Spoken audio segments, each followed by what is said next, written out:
Happy New Year, and thank you guys for tuning in to another segment of the Sit Down with Malik Wright, presented by First Star Logistics. Listen to me. I've never seen a team lose as much steam as the Philadelphia Eagles starting a season than ending the season. I've never seen it. It's absolutely crazy. But you know what's even crazier? I told you guys what I was hearing. The tea leaves, the grapevines were speaking in the offseason that the coordinators of the Philadelphia Eagles, they believed were promoted way too soon. That's what I heard. That is what I heard. Now you look, you fast forward to it, everything is crumbling down.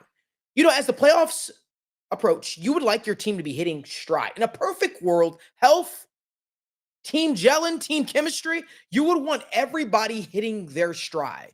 That couldn't be more further from the truth for the Philadelphia Eagles. Everything seems to be falling apart. The offense seems to be falling apart. Their inability to run the football seems to be falling apart. AJ Brown, bad body language, not even wanting to talk to the media, so pissed off, falling apart. Nick Sirianni, his systems, he's a guy that believes in his team, that is aggressive typically. No, passive now. Everything seems to be falling apart. Now, you might have thought that the Eagles, things falling apart for the Philadelphia Eagles might have been a down year, right? Because the Super Bowl hangover is a real thing. I don't know. I think this might be worse than a Super Bowl hangover because you're instilling belief in the fan base that, hey, you know what? We can do something. We could actually push forward. We can make it happen. And then you're just rolling over to teams that you're much better than. Now, I'm going to give them a little bit of pass. Everybody's being a little hard on them about the Arizona Cardinals loss. I'm not going to be as hard on them about it because guess what? Their defensive coordinator, Jonathan Gannon, guess where he was? Guess where he was? He was with Philadelphia last year. A lot of the players talked out and spoke out about Jonathan Gannon after he left. So for him, that game, in the words of Deion Sanders, it was personal. So he's playing, his players are playing, he's coaching with a chip on his shoulder. Yeah, I could see that happening. What I couldn't see happening, what I can't see happening is how the Philadelphia Eagles have had persistent problems for the last couple of weeks, and they've yet to address them. That is what I couldn't see happening. That is something that I couldn't foresee happening. But here we are. The Philadelphia Eagles, to me, they got by in a razor-thin victory over the Buffalo Bills in a game they should have lost. They got absolutely trounced, shellacked, stomped by the Dallas Cowboys.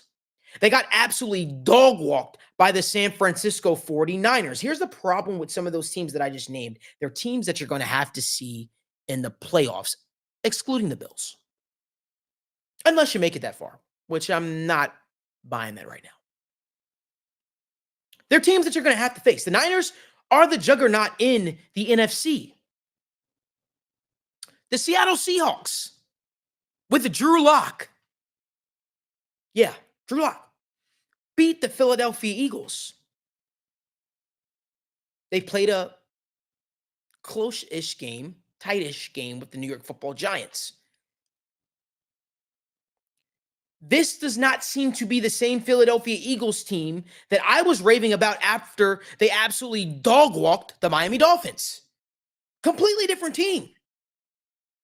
But again, if we're looking at the tea leaves, they've been showing themselves throughout the course of the season, dating all the way back to the Commanders' victory that they had on October 29th.